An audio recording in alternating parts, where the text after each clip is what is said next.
Just after seeing Beast, I'm never going to see The Lion King the same again. How was it like to go head-to-head with The Lion? Man, I mean, you know, obviously no lions in this, but it was definitely, you know, we had to really pay attention. This is a fantastical story. You know, lions don't attack human beings in this way, but we wanted to make it realistic. I was really keen to make a film that just plucked audiences from wherever they're sitting and threw them into this family's predicament right there. Sure. So it was interesting. It was really hard work as well. So you've shared the set with the likes of Thanos and Starro. I'd love to hear whatever it was on set that represented the lion. How did the experience compare? Yeah, Thanos is a lot taller, I ain't gonna lie. But no, I mean the lion and the process of the lion was just like incredible, really detailed. But Thanos was cool too. Yeah, he's big. No big purple guy really there though. Yeah. Hard to believe. No, so, big massive fists. That's cool. Last summer you were in one of the biggest movies of the year with The Suicide Squad, and that got released on streaming unexpectedly. This year, Beast is exclusively in theaters, almost showing how far we've come. How does it feel to have like one of the biggest movies of the year now only in theaters, where people have to go experience it as a group and an audience? Man, this is great. I feel great. I mean, I just feel like, you know, we saw what audiences felt like going to watch Maverick, you know what I mean? And I feel like, you know, not to compare, but we want to take the audience there too. Maverick did, Beast is definitely going to do that. And I think that's good. We want to continue the trend of movie-going again, you know what I mean? Like, it's a special environment to see films, right? Yeah, man, I totally agree. And I've seen you battle a lot of different elements. I've seen you on a mountain in the cold. I've seen you in the desert. You're battling the heat. You're battling a lion. What does that ever influence your on set? Because you guys really filmed in South Africa. Yeah. Like, was it really hot? Did you guys have to do anything to like combat anything like that? Well, I mean, South Africa was a big character in the film, but by the way, it wasn't hot. No, it was their winter, so it was freezing. Oh, so you're back in the cold. We're like, this is cold, but it looks sunny. The sun's always shining. But yeah, you know, sometimes an environment becomes part of the show, and this definitely is. Do you think any character you've played before would be best suited to survive this experience that Dr. Nate goes through? Definitely John Luther. Ooh. He wouldn't be worried. He'd be like, come on. I love it. Of your comic book characters, I mean, I love geeking out.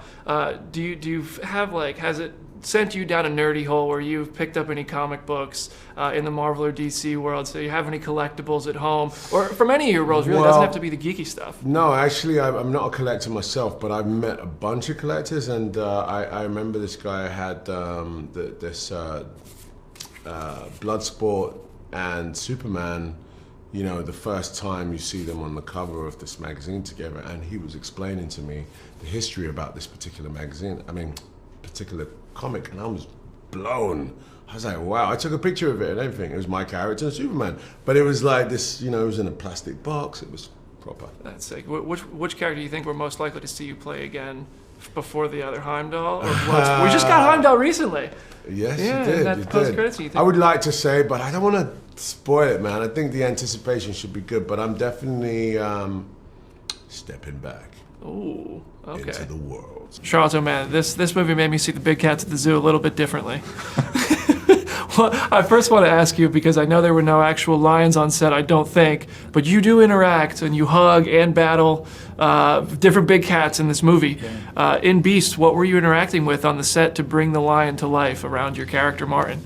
So I was interacting with a stuntman wearing like grey tights, clubby paws, and a head where he could kind of just see through. There was like a pod, almost like a Disney character, you know, like the worst version of a Disney character, it's all grey. And then it's kind of like being photographed with, you know, someone at Disneyland, but it's different. It's sort of you wrestling, and it's a more hardcore version, let's say. And they're hot and frustrated and annoyed, which I imagine you would be if you were actually doing that stuff at a theme park, you know. And then I would like provoke him. I would be saying like, come and, you know, because he had to really jump onto me and, you know, put weight on, and That's cool. It was fun. All of a sudden, you're wrestling a lion mascot. Yeah, and the stuff that was it. It was literally that's wrestling cool. the lion mascot. That's funny. Wrestling the lion mascot. You have so much CGI experience, whether you're the CGI character or you're combating the CGI character, or now it's a person who's in a suit. Have you noticed an evolution in that technology over the past few years? Are things changing? For sure. The result of the lion, particularly in that wrestling scene where it's that close and I'm moving long fur, it's just blew my mind. Still, like I watch that scene, my mind's looping on itself, trying to work out. It just because the presence of a lion, I know what they feel like in real life. And so it's just a weird feeling to think like, because there's just no reality where I could do that for real. And so it was doing my head in, how real it is. It really has evolved to a point where, it's very hard to spot the difference. You can even see the ear move. Like you've like put the lion's ear down and it comes back up. That's pretty crazy. cool. On the same token, you've done a lot of work in South Africa too. You're the homeland man. Yes. What have you noticed the changes in the production houses, the size, the scale, the opportunities that are coming? There's definitely more opportunities. There's definitely the skill level of the crew has gotten to the point where we're losing a lot of crew now. We're losing people because, top directors come in and then they just, I want to work with this guy, I want to work with this woman, I want to, and then suddenly people that you wanted are, no, he's on this project in London, oh, he's on this project in the States. The first camera operator on this, for example, the Steadicam guy, was just phenomenal, South African guy.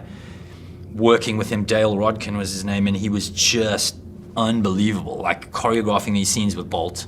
It's like Bolt and him doing this dance with us to create these sometimes 7-minute long takes. Well, that was my next question. I mean, there are scenes where we're in a car's moving, camera gets out of the car and it follows you guys on a set. I mean, I'd love to hear about, as an actor, what that does for you, because it becomes almost like a stage play where you're doing these extended takes going from one set to another location. What is that? What challenges but fun opportunities also does that present? It does both. So because you're running longer in the scene, it allows you to really immerse into it. But then it becomes so technical that it's also very, very technical. You're rehearsing it multiple times. There were times we'd rehearse the whole day, and then we would get the shot at sunset, the 7 minutes. We'd run it like maybe 4 or 5 times and try and get the perfect light, and it's like, okay, we got that one. So that it takes the pressure too. If you've got 6 minutes through a shot, and it's just like, oh, don't screw this up, don't get the line wrong, don't. But it's.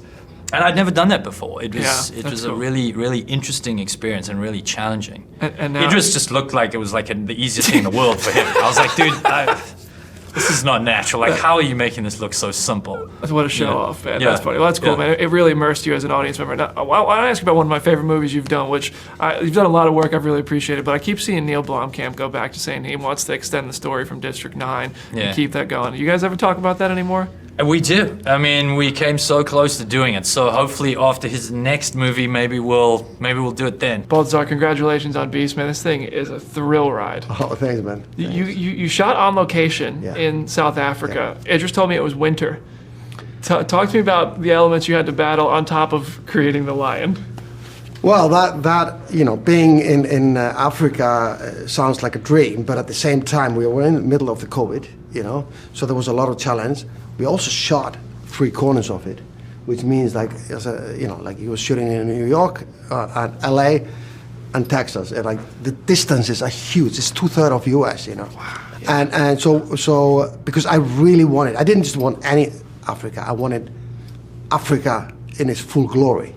Yeah. So I want to get out to the savannas. I wanted the desert, and then I needed the studios in Cape Town.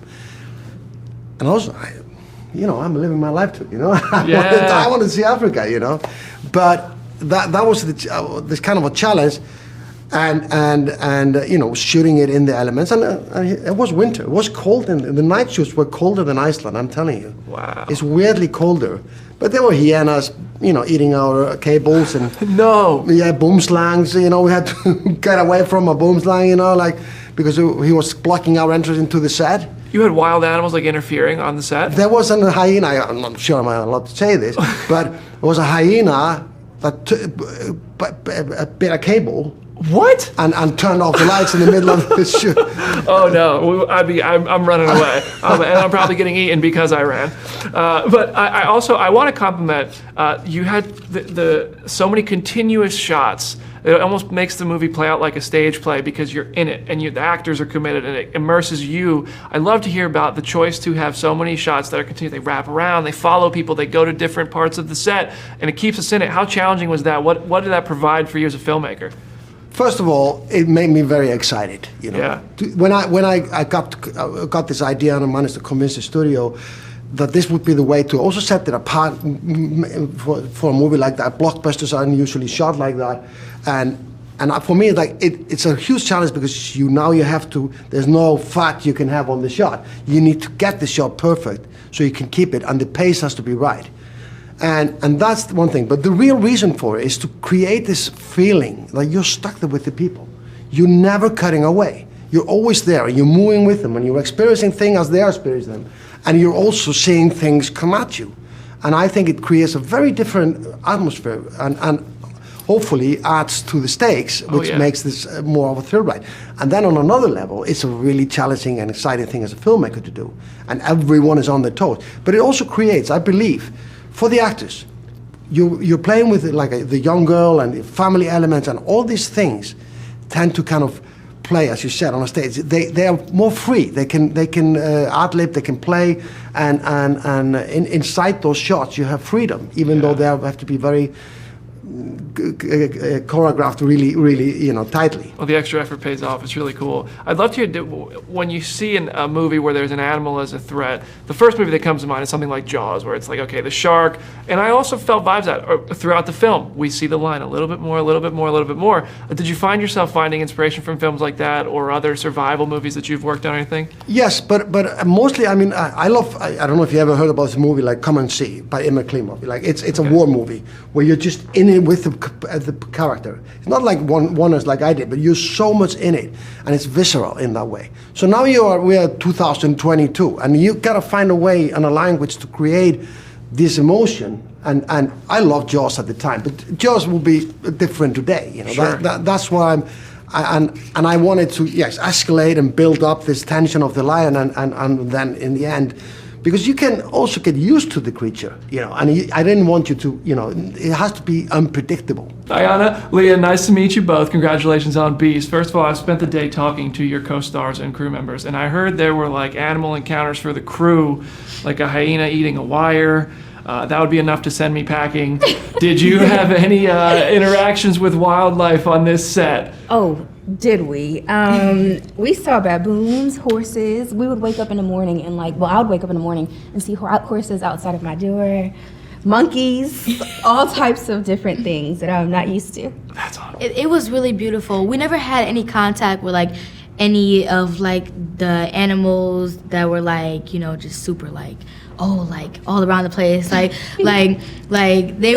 were all beautiful. They were doing their own thing. I would wake up and I would see beautiful birds, and I would see the little itty bitty muskrats. That's what they were. Yes. They were just riding along. It was so beautiful there though, but no one got hurt or anything though. But we were definitely A lot of different animals. Sure. That's pretty cool. sure. What an immersive experience. And speaking of the immersive experience, I know Balthazar, he kept the camera rolling. There are takes in this film that are about 7 minutes long, and it seems like you guys didn't cut, you're acting out a stage play. And then I know all of a sudden somebody who apparently sounded like they were in a big lion mascot costume is showing up. Yes. I want to hear about bringing these long extended takes to life, what it was like. Does that help you? Does that create new challenges?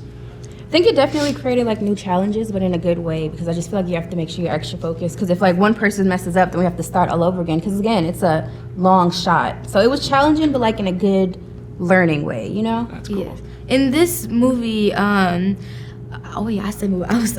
this movie, for those 7 minute long takes and things and stuff, a lot of those weren't even almost a part of the script. We were so into character sometimes that we would improv it and things and stuff, and we'd be oh, we gotta hurry up, we gotta get this, we gotta get that. We were so into it all the time that these takes were almost our real emotion and things. And that's the cool thing about Balt. He let us make it our own, you know? Yes. That's It's cool. really cool. So I know I got to head out of here. I have one last question, and I have to ask you, Leah, about Percy Jackson. I know you can't say much, but what are you most excited for us to see this iteration? I'm excited for you guys to see the whole entire show. Like, I can't wait for you guys to see like how the monsters are in there are gonna look, us going through certain things, looking for stuff. Like, I can't wait for you guys to see it though. Well, man, congratulations on Beast. This one's a thrill ride. Thank you, brother. That was the intention. It was like, how do we do something that is just so absurd and crazy, but could happen and could be real? Put a real actor in it with Idris, right? And see what happens. That's the thing that makes it scary. It could happen. Yeah. So, I mean, your resume is incredible. I mean, dramas, Thank you, brother. comedies, thrillers, Yeah. the Oscars. Yes. I've done a few things. Yeah, this one, no pun intended, is a whole different beast. There you go. I'd love to hear. I mean, I think you kind of just touched on it, but was there something about it that stood out? So this is an opportunity to really do something new? I hadn't done a survival thriller. I'm a fan of, you know, the Jaws and the Cujos and those types of projects, and I hadn't done one. And I thought that this concept was like clean enough. It felt like a great like theatrical late summer movie, you know, that you can come in and eat your popcorn and just have an escapist moment and watch Idris Elba punch lions in the face. I mean, I'm here for it. What's up? If that doesn't sell tickets, I don't know what does. I mentioned how you've been involved with so many different projects in various. They're released and they're distributed in various ways. Yeah. As we go to this like era of streaming versus theatrical and stuff, this is a summer movie at the box office. Yes. How important is that to you to still be sending people to theater to watch it together? It's important. I hope they come. I really do. I think it's important to have a breadth of opportunities and options for moviegoers. I think I got nothing against like big tentpole comic book things, big brands and IP, but you know, an original movie like this one, let's see if audiences respond, because I just like there to be, you know, just a plethora of options when you go to the cinema, and I like people going to the cinema. I produce for all the mediums, like you said, so I got no issue with streaming, but for me it was about how do I make a movie that feels like a theatrical movie, but very different than the other things that are in the marketplace. And this one's immersive too. As soon as you put it on, you're in there. I love Yeah. that. Now you mentioned like comic book movies and the big tentpole stuff. A lot of those franchises with characters that become recurring. It seems like characters are starting to sell tickets, whereas the movie star era is like it's harder and harder to come by. I think Idris still is one of those guys. I'd love to hear your thoughts on like audiences being drawn. But what do you think is the key thing that draws people out to go see someone like Idris who's playing a new character? You know, I think he brings a gravitas to everything that he does that is different. First of all, he doesn't take on roles, and I don't bring him a lot. He's one of my most frequent collaborators. But I don't bring him something, man, unless I think, okay, you haven't done this, it's different, and you can bring something to it that nobody else can. If it doesn't check those boxes, I don't even talk to him about it. I called him about this, he was like, I think we got something here. Let's do it. I mean, I called him before I talked to anybody. Before I even had Balt, our amazing director, on board.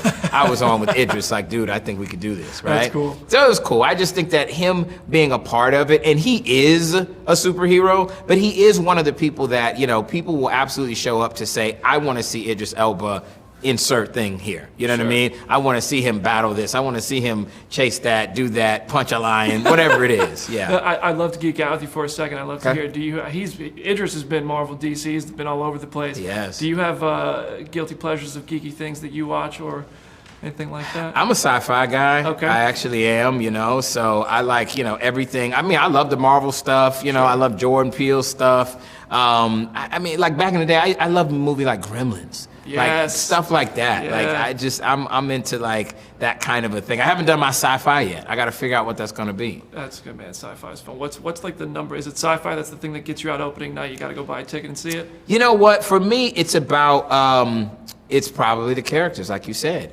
right? It's not necessarily who's in it, although I do have stars that I, you know, definitely gravitate to, but it's like, what's the character? What's the situation that they're in that speaks to me? And I love stuff that has characters that are caught in impossible seeming situations. Yeah.